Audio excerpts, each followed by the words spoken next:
네, 오늘 한 50분 가량, 그 1시간 가량 논의를 했는데 오늘도 역시 결론을 내지는 못했습니다. 그러나 희망적인 것은 여러 부분에서 의견이 좀 좁혀지는 그런 느낌을 받았고요. 한 일주일 정도 뒤쯤에 다시 뵙기로 했는데 그때쯤이면 기대하건대는 여러 가지 현안들이 다 한꺼번에 합의에 도달할 수도 있겠다 하는 기대감을 가지게 됐습니다. 일단 오늘 말씀 내용을 좀 설명을 드리면 용산공원만큼은 절대적으로 본체부지 전체가 지켜져야 된다 하는 데 대해서는 다시 한번 힘주어서 설명을 드렸습니다.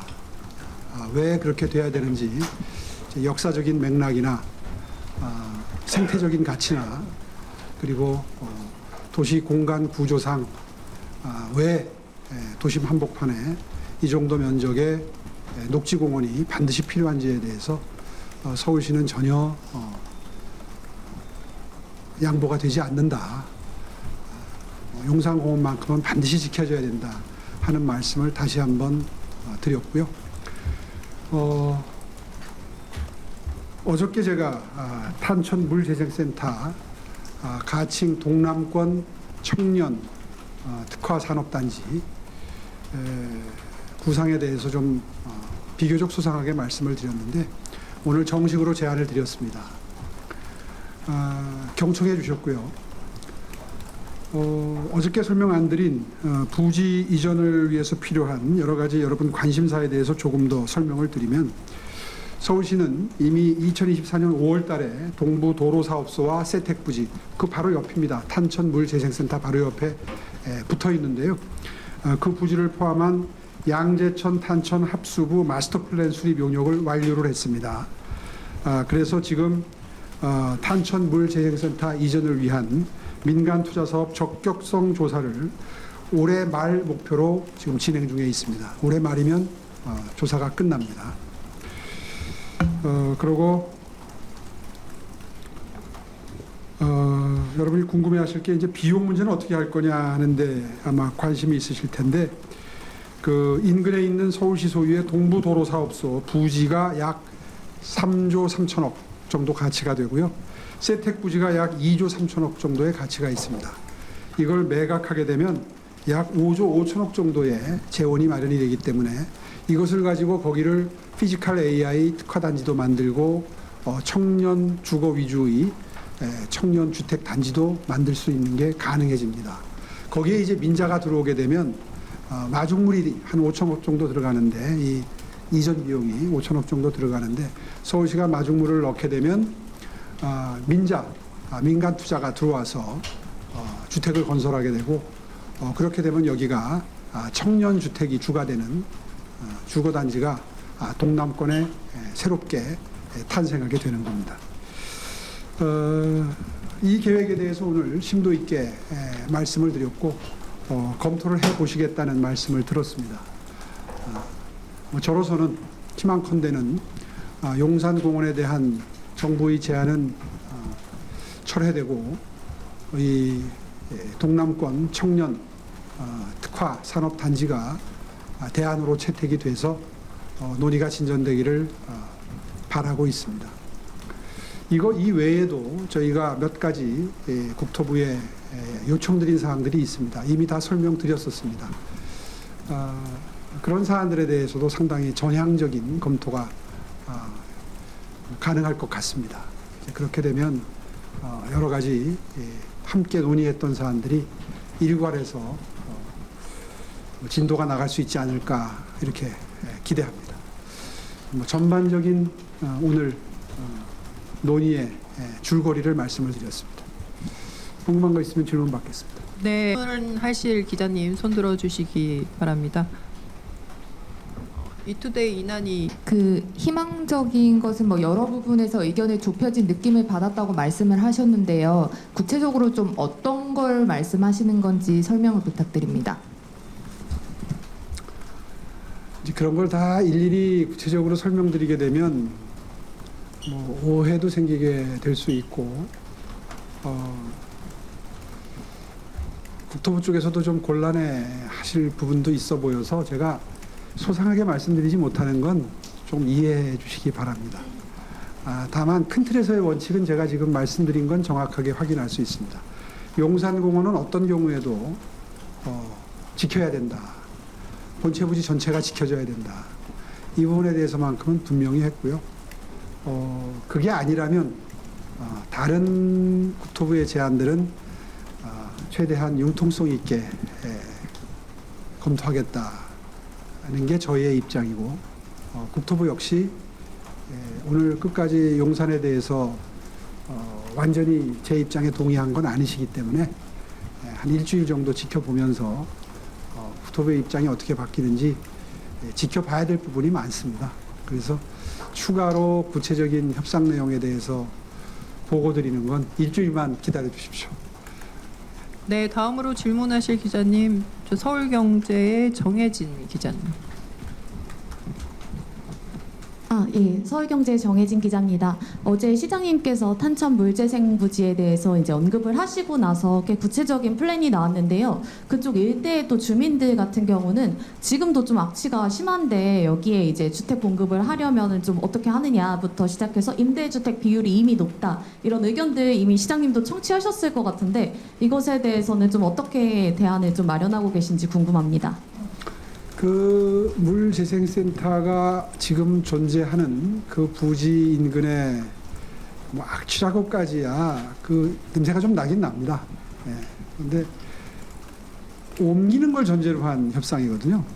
그러니까 그건 걱정 자체가 논리적으로 맞지 않는 걱정이죠. 현재 그 근처에 사시는 분들은 옮겨가면 오히려 더 아마 바람직한 주거 환경이 되는 거 아니겠습니까? 네. 다음 질문하실 분, 네, SBS 윤나라 기자님. 예, 시장님 안녕하세요. 저 SBS 윤나라 기자입니다. 질문 두 가지 드리고 싶은데요. 그 탄천 부지 관련해서 민주당에서는 좀 비판하는 입장이 나왔습니다. 그 김영배 시당위원장이 탄천 부지 같은 경우에는 한 10년이 걸릴 것 같다. 이렇게 되면은 이재명 정부 안에서 공급이 되는 곳을 찾고 있는데 이거는 제대로 된 대안이라고 볼 수 없다라고 비판을 했는데 그거에 대해서 어떻게 생각하시는지 궁금하고요.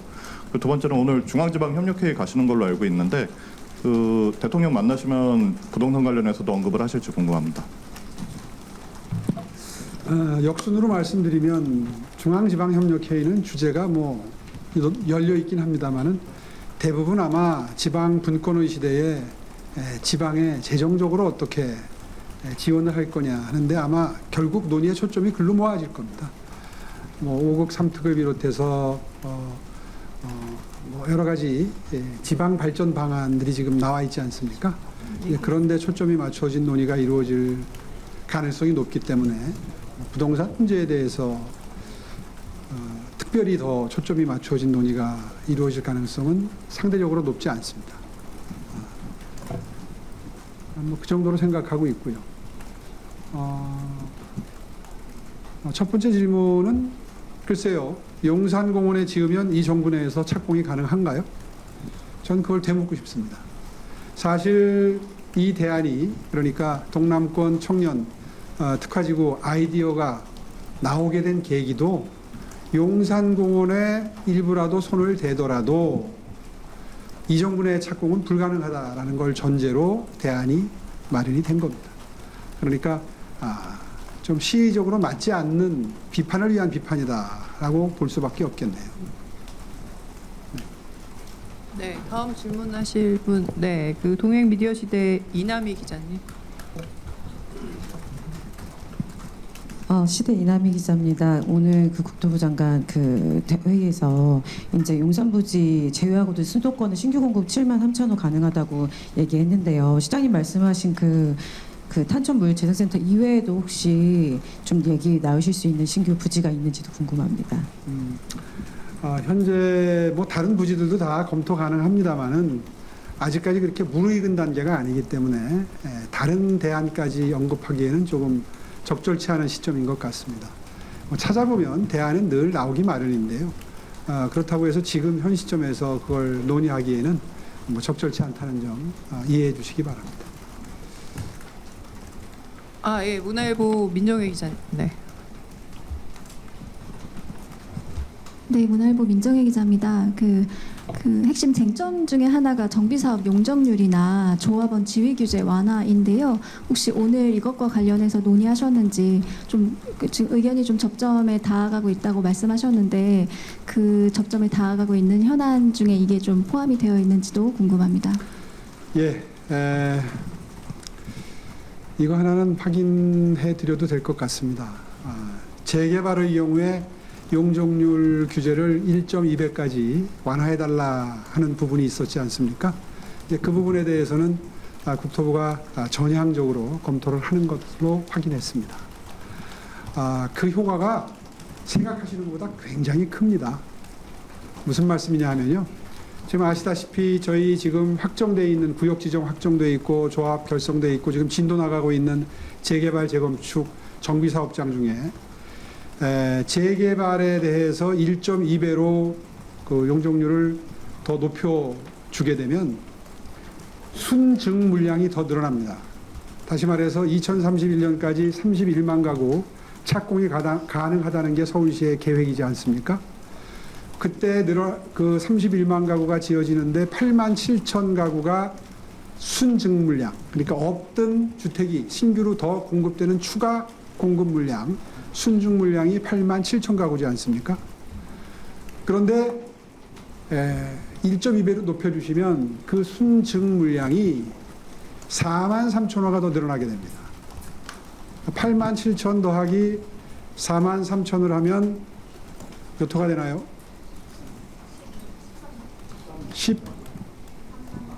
13만이요? 8만 7천 더하기 4만 3천 하면 13만이 되죠? 예. 그러면 순증 물량이 엄청나게 늘어나죠? 이게 지금 예를 들면 뭐 용산에 짓자, 뭐 탄천 물재생센터 부지에 짓자, 캠프킴에 짓자 이런 논의를 하는 걸 다 합친 것보다 많습니다. 그렇죠? 예. 이게 엄청난 물량의 증가를 예고합니다. 다만 여기에 이제 임대주택 비율을 좀 어느 정도 확보해야 된다 하는 그런 그 조건이 양측 간에 협의 가능한 조건이긴 합니다만은 어쨌든 분양 물량이 그렇게 늘어나는 건 아니지만 신규 공급 물량이 획기적으로 늘어나는 건 분명한 사실입니다. 이거는 이번에 서울시와 국토부의 계속되는 협상 중에서 제가 보기에는 가장 실효성 있고 이 정권 내에 가시적인 성과로 이어질 수 있는 착공 물량으로 기록될 가능성이 매우 높습니다. 이 점에 대해서 정부가 전향적으로 검토하는 것은 매우 바람직한 방향이다. 이렇게 평가할 수 있겠습니다. 혹시 다음으로 더 하실 분 있으신가요? 네, 이 정도 설명드렸으면 뭐 다 어느 정도 된 것 같습니다. 네. 그렇습니다. 감사합니다. 네, 고맙습니다.